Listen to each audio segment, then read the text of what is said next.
se ha salido de su mano. Solo Dios tiene el control.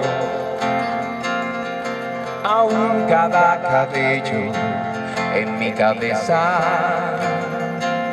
tú conoces, oh Señor. No cae un pajarillo de los cielos si no es su voluntad.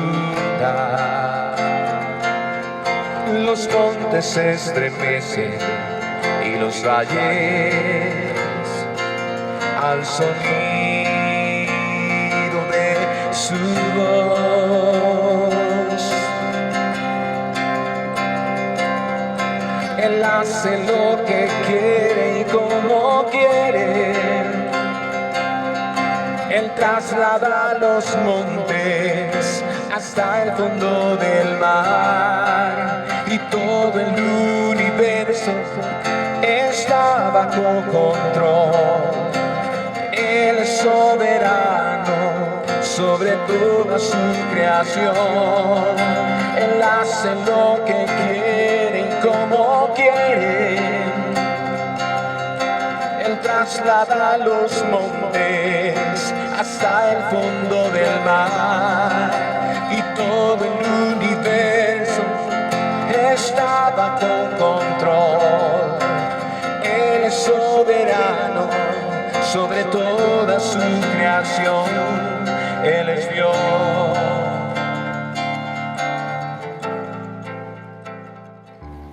En el 2013, el Instituto Nacional de Medicina Legal en Colombia fue informado de 48.042 casos atendidos por accidentes de transporte en un solo año.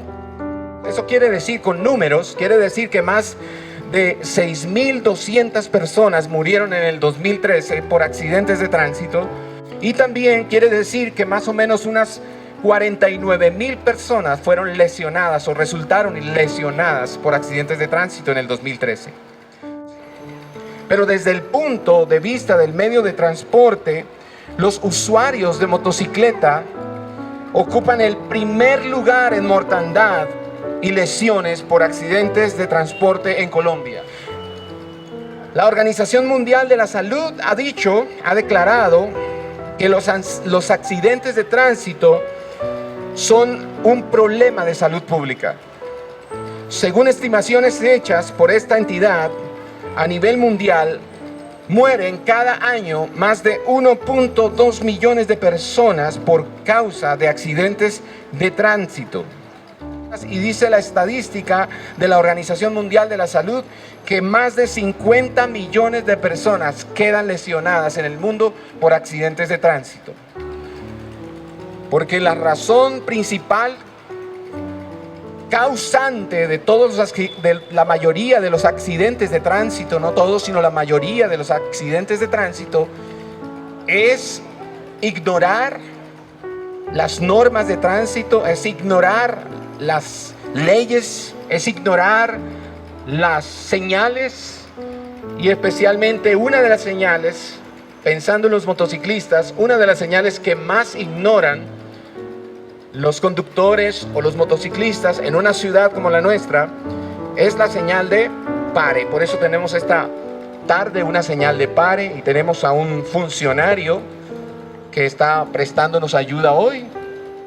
Este ingeniero está sosteniendo una señal de pare que usted puede ver simplemente puesta en la calle a medida que uno va transitando, o que la podemos ver precisamente en las manos de un funcionario de una entidad que está haciendo un arreglo en una carretera. Y la mayoría de nosotros, cuando vemos la señal de pare, o vemos el semáforo en amarillo, o lo vemos en rojo, o vemos a un funcionario sosteniendo esta señal en una carretera, no sentimos alegría. La mayoría de nosotros no sentimos algo de respeto por la vida. Todo lo contrario, nos sentimos incómodos. Decimos, y nos incomoda porque tenemos que retrasarnos, tenemos que parar, detenernos, disminuir la velocidad. Y todo porque detrás de la señal de pare hay un mensaje. ¿Qué es lo que realmente está diciéndonos la señal de pare? ¿Qué es más importante? ¿Llegar más rápido a mi destino o que la vida es más importante?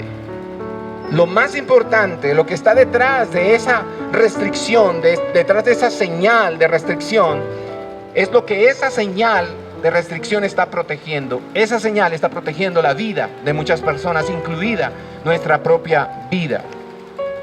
Enterarnos que alguien, por ignorar las normas de tránsito o por estar hablando por celular, se estrella y eso causa la muerte de otras personas. O que cualquier persona que trata de adelantar o de manejar, conducir de forma imprudente en la carretera o de forma imprudente en las calles, termina produciendo un accidente que puede llegar a ser trágico para esa persona o para otras personas. Y cualquiera de nosotros podría levantar la voz y decir, pero qué persona tan estúpida, qué persona tan irresponsable. Podemos usar cualquier cantidad de palabras para calificar la acción cometida por la persona que fue imprudente o que ignoró una norma de tránsito o una señal de pare o un semáforo en amarillo o en rojo al otro lado. ¿Por qué nosotros tenemos esa tendencia? ¿Por qué nosotros actuamos con esa estupidez voluntaria? Porque es una estupidez premeditada. Nosotros sabemos que debemos disminuir la velocidad y detenernos, pero no, en lugar de eso, nosotros decidimos voluntariamente, no nos obliga nada. Nadie puede alegar después demencia o posesión demoníaca para decir es que un demonio me poseyó y por eso me crucé en rojo la señal. Nosotros tomamos la decisión voluntariamente de violar las normas de tránsito, de ignorar las señales que indican que la vida es más importante que lo que consideramos que es urgente. Señoras y señores, yo sé que ustedes son muy inteligentes y por eso voy a permitirme decirles algo. Ustedes bien pueden dar media vuelta esta tarde y largarse de este lugar, salir del parque y decir, no quiero escuchar a este hombre. Usted puede quedarse en la banca donde se encuentra esta tarde y sencillamente decir, no voy a escuchar a ese loco, no quiero escucharlo. Pero si usted me da unos minutos de su tiempo, yo quiero advertirle esta tarde de algo importante que creo que les puede ahorrar a ustedes mucho sufrimiento. Conforme usted y yo avanzamos en esta vida, Dios nos está diciendo constantemente que hagamos un pare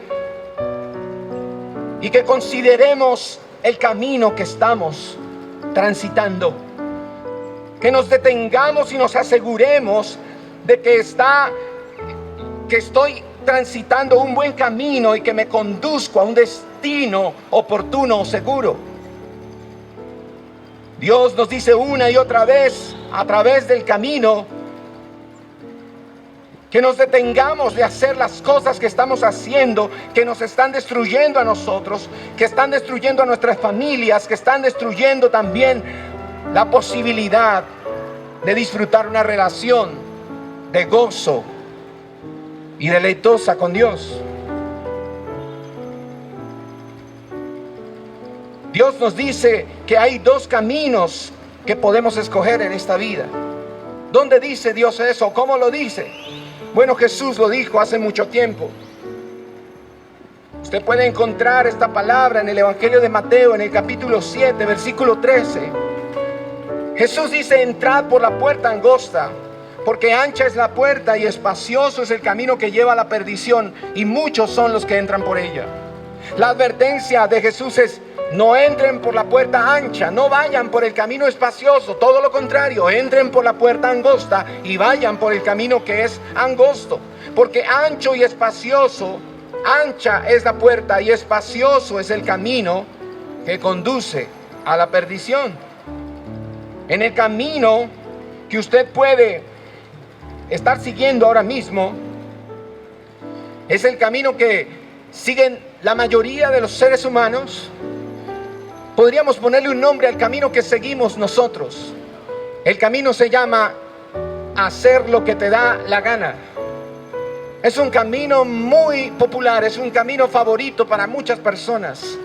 Este es el camino donde yo hago lo que a mí me da la gana. Es el camino donde yo decido lo que quiero, me detengo cuando quiero y aumento la velocidad cuando quiero.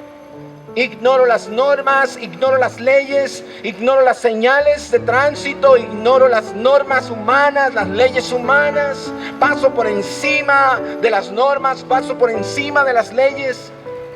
Ese es el camino que escogen muchos. Ese camino Jesús dijo que es ancho, es espacioso, pero dice, ese final conduce a la muerte. Ese camino, conduce a la muerte.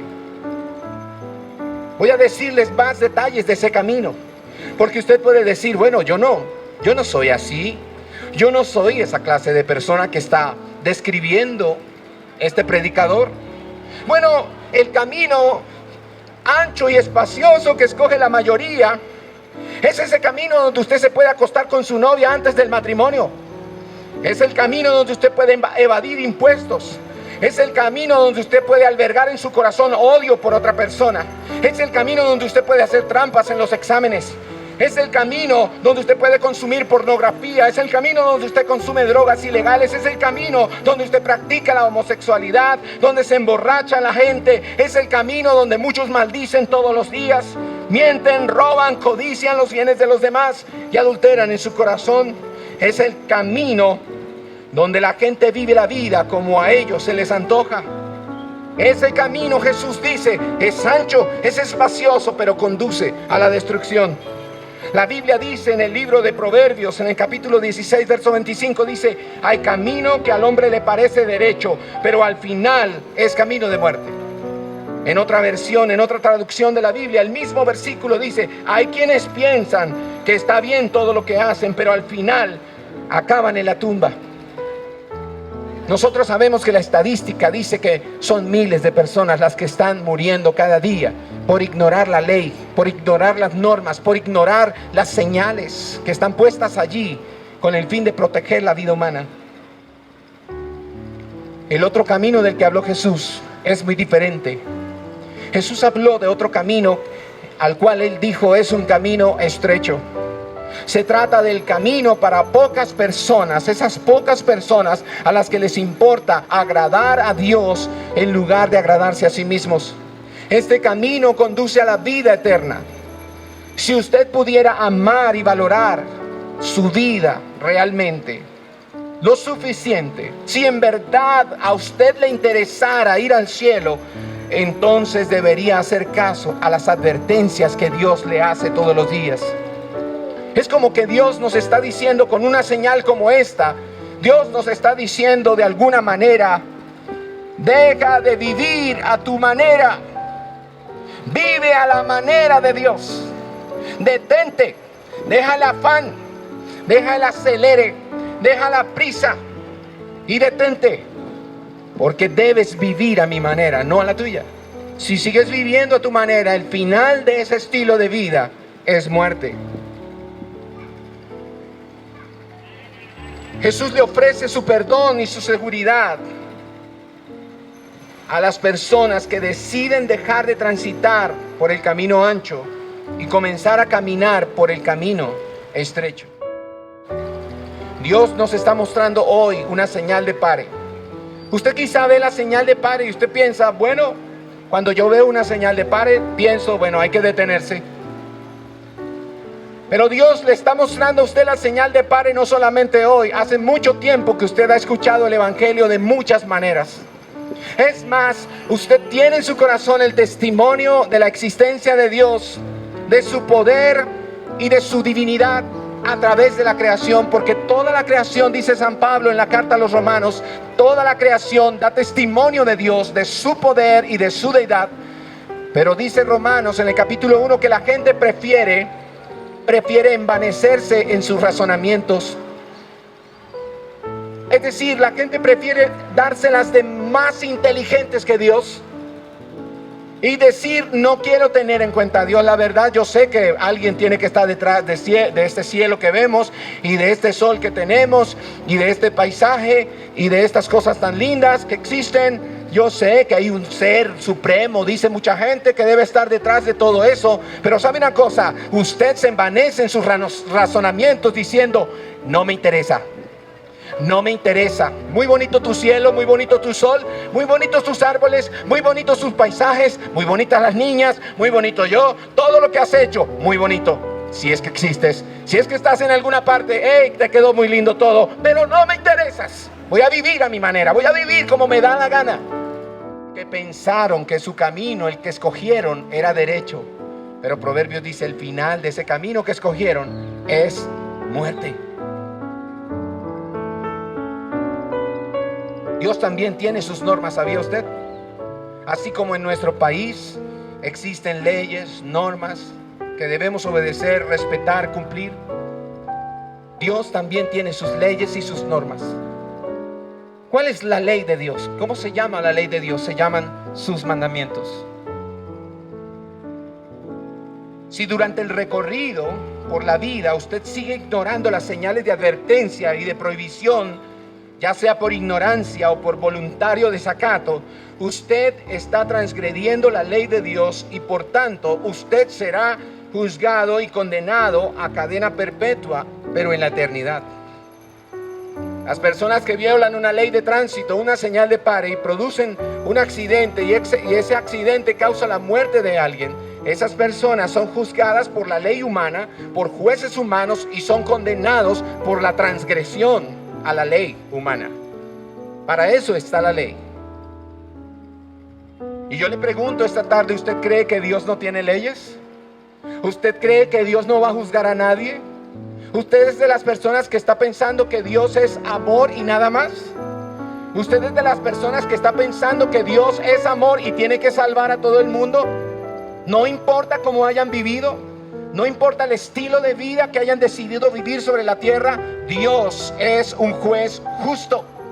Dios es amor, pero Dios es un juez justo que juzgará al mundo con justicia, dice la Escritura. Dios no es un juez corrupto. Así que usted no espere pararse el día del juicio delante del trono y decirle a Dios: ay Dios, yo no era tan mala persona tampoco. Dios, ¿tú te acuerdas que yo hice buenas obras? Yo ayudé a los necesitados, y de vez en cuando regalaba a un mercado, y de vez en cuando hacía una acción buena. ¿Tú deberías perdonarme? Yo le pregunto a usted esta tarde: si un violador, si un asesino, si un terrorista es llevado a juicio, y ese delincuente le dice al juez: señor juez, con todo respeto, permítame decirle que estoy muy arrepentido por el mal que he hecho, y de verdad lo siento mucho, y quizá el delincuente se dirija a la familia de los afectados y les diga: yo les pido perdón, sinceramente estoy muy arrepentido. Y después mira al juez y le dice: señor juez, mire mi arrepentimiento, por favor, déjeme ir, yo no vuelvo a hacer esto nunca más. ¿Usted cree que el juez debe dejar ir al violador? ¿Cree usted que el juez debe dejar ir al asesino? ¿Cree usted que el juez debe dejar ir al terrorista?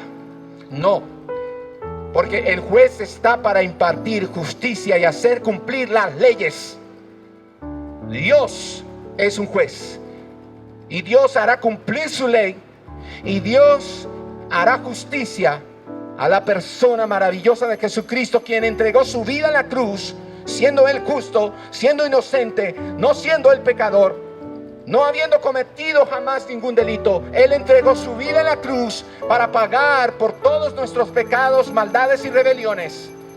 Y la persona que hoy ignore la obra de Cristo, las misericordias de Dios, las bondades de Dios, el amor de Dios, la gracia inefable de Dios que fue derramada sobre los hombres en la persona de Jesucristo en la cruz del Calvario, la persona que siga voluntariamente o por ignorancia, haciendo caso omiso de la justicia de Dios que fue satisfecha en la cruz del Calvario, esa persona será llevada a juicio un día, y Dios honrará y vindicará a su Hijo y condenará al culpable.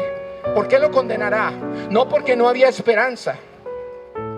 Esta es la diferencia entre las leyes humanas y la ley de Dios, que Dios nos da esperanza por medio de Jesucristo. Pero el hombre, dice la Escritura, el hombre, en lugar de abrazar la esperanza que Dios le da en la persona de Jesús, el hombre rechaza la esperanza y abraza el pecado. Gálatas capítulo 5 versículos 19 al 21 dice: cuando ustedes siguen los deseos de la naturaleza pecaminosa, los resultados son más que claros, dice San Pablo.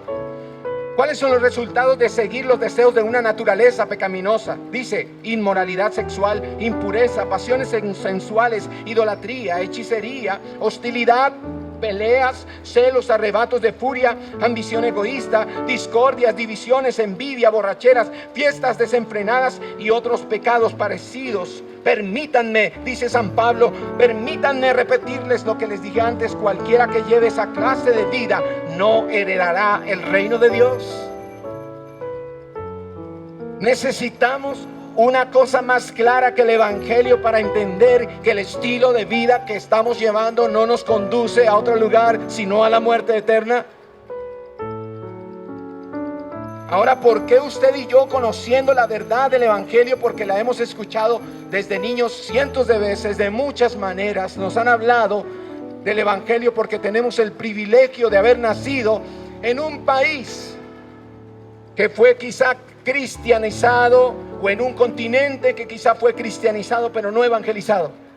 Hemos oído hablar de Dios desde niños, pero no nos interesa hacer caso de las señales de Dios, de las leyes de Dios, de las normas de Dios. ¿Y por qué no lo hacemos sabiendo que debemos hacerlo? Número uno, porque nosotros servimos a otro Dios diferente al Dios del cielo y de la tierra. ¿Sabe cómo se llama ese Dios? Nuestros apetitos. Pablo escribe en la carta a los Filipenses en el capítulo 3 versículo 18, dice: pues yo les dije varias veces, San Pablo les dice, yo ya les he dicho varias veces y ahora se los repito de nuevo, con lágrimas en los ojos. Escúcheme, hay un hombre de Dios, el apóstol San Pablo está llorando, suplicándoles a los cristianos de Filipos: yo les he dicho esto antes, pero se los repito de nuevo y ahora se los digo con lágrimas. ¿Qué es lo que dice Pablo con lágrimas? Hay muchos cuya conducta demuestra que son verdaderos enemigos de la cruz de Cristo. Van camino a la destrucción porque su Dios es su propio apetito, dice San Pablo. Se jactan de cosas vergonzosas y solo piensan en esta vida terrenal. Es lo que dice Pablo. ¿Cuál es el Dios al que sirve esa gente de Filipos y al que sirven muchos de los que han oído de Dios? Han sido cristianizados pero no evangelizados. ¿Cómo se llama ese Dios? Dice: el Dios de los apetitos. Quiero robar, quiero mentir, quiero adulterar, quiero gritar, quiero maldecir, quiero odiar, quiero vengarme de lo que me hicieron. Todo el tiempo estamos sirviendo a algo que nos demanda a nosotros adentro hacer lo que no es correcto. ¿Cómo se llama ese Dios? El Dios de los apetitos. Pero ese Dios también tiene otro nombre. ¿Dónde está ese nombre? Voy a llevarlo también a otra cita bíblica para que usted descubra cuál es el Dios al que usted adora, en lugar del Dios del cielo y de la tierra, el Dios verdadero. Juan capítulo 3 versículo 16 en adelante dice: porque de tal manera amó Dios al mundo, que dio a su Hijo unigénito, para que todo aquel que cree en Él no se pierda, mas tenga vida eterna. Versículo 17 dice: porque Dios no envió a su Hijo al mundo para condenar al mundo, sino para que el mundo sea salvo por Él. Versículo 19: esta condenación se basa en el siguiente hecho: la luz de Dios llegó al mundo, pero la gente amó más la oscuridad que la luz, porque sus acciones eran malvadas. El que cree en el Hijo tiene vida eterna. Versículo 36 del mismo capítulo: el que cree en el Hijo tiene vida eterna, pero el que no obedece al Hijo no verá la vida, sino que la ira de Dios permanece sobre él. Así que ¿dónde está el otro Dios? O el nombre del Dios, el otro nombre de ese Dios que adoramos en lugar del Dios verdadero. ¿Dónde está? Aquí Juan lo dice muy claro: la luz vino al mundo, pero los hombres amaron más las tinieblas que la luz, porque sus obras serán malas. ¿Cómo se llama ese Dios? El pecado.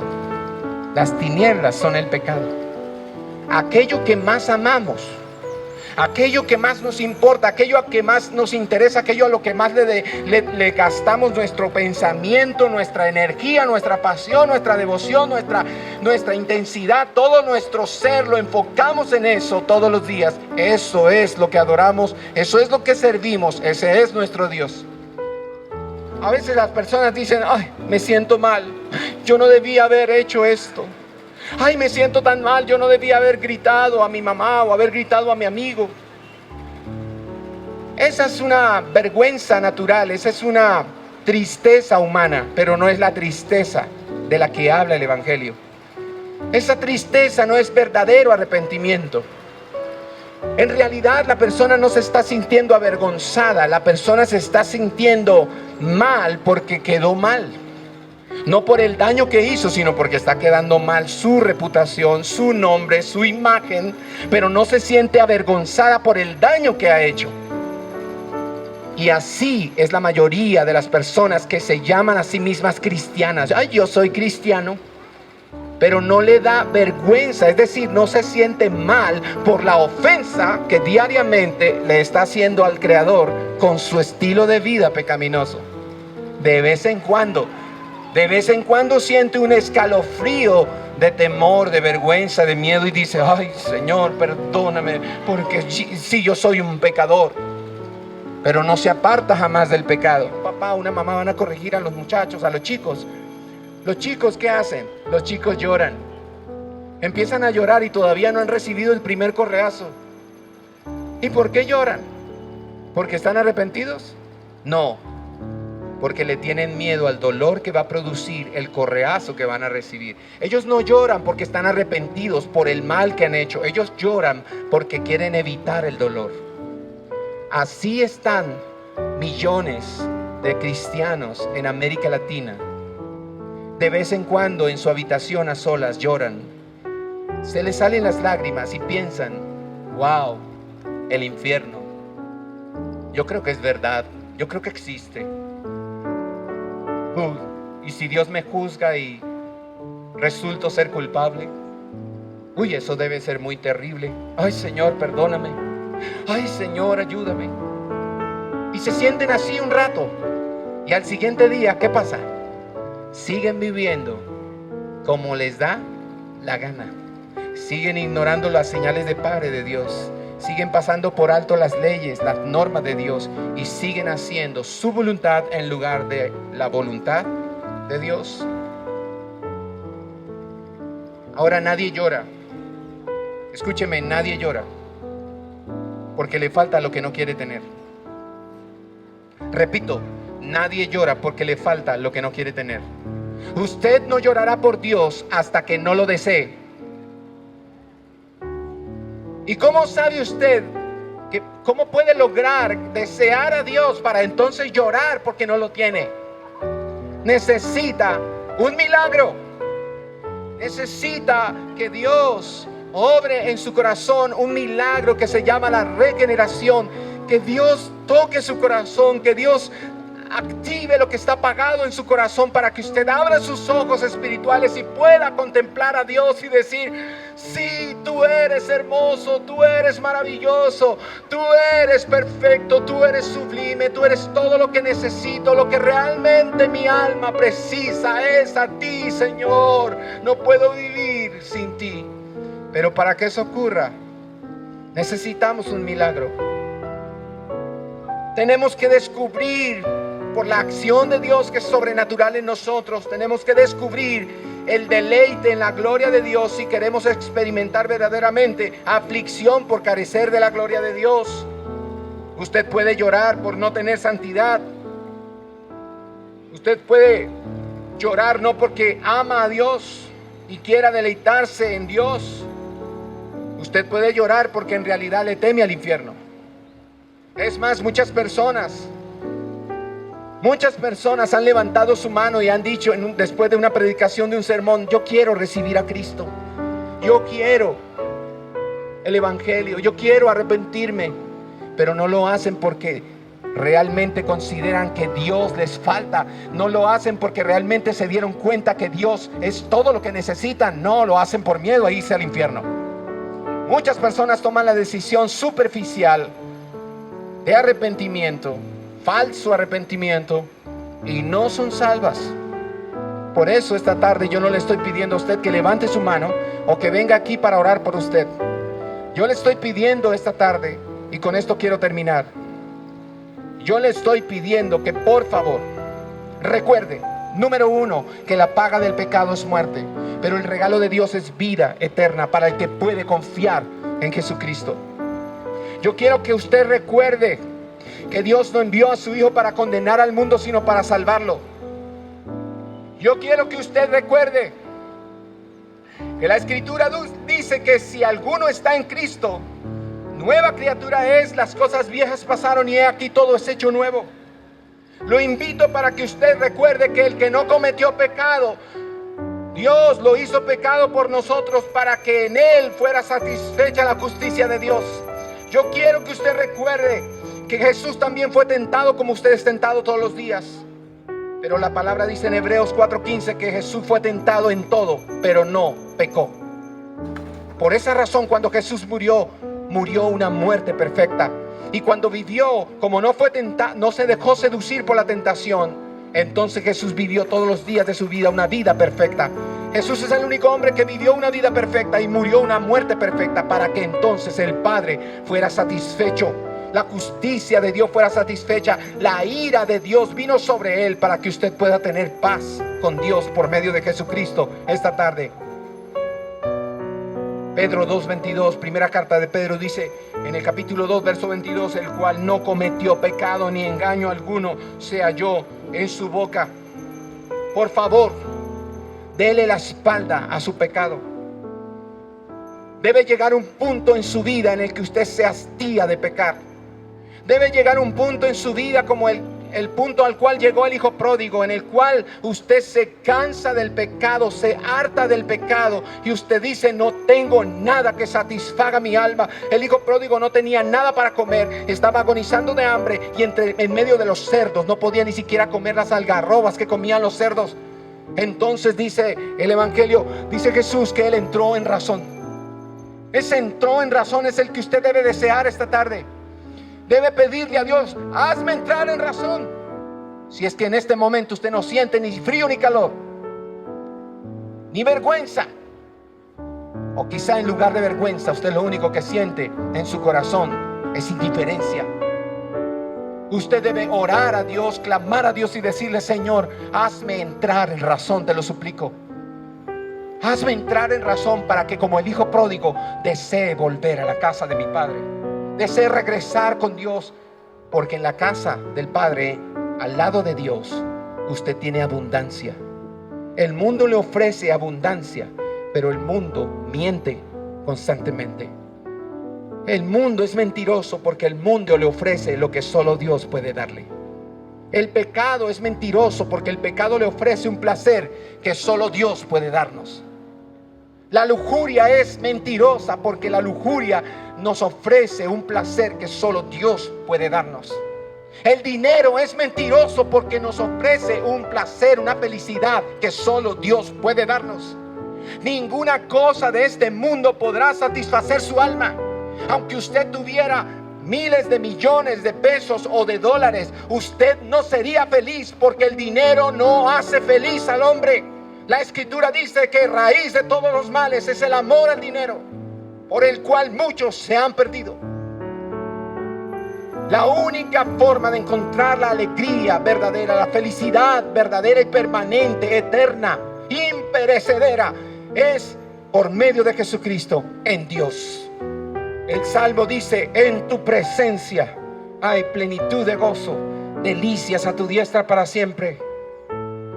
Tome una decisión y cambie su estilo de vida a partir de hoy.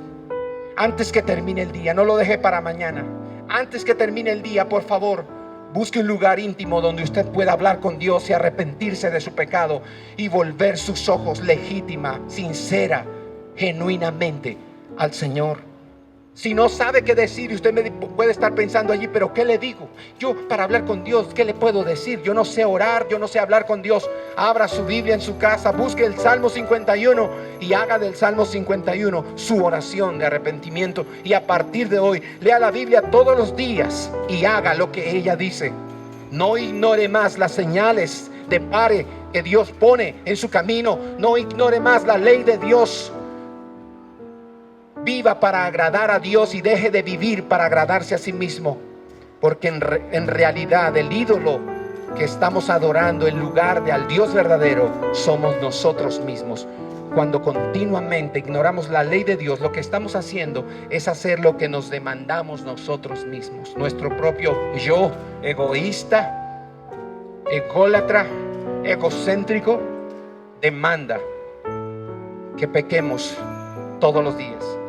No viva más para servir a la carne. A partir de hoy, tome una decisión con la ayuda de Dios, del Espíritu Santo. Tome una decisión para vivir agradando a Dios y haciendo la voluntad de Dios el resto de su vida. Muchas gracias por escucharnos, familia.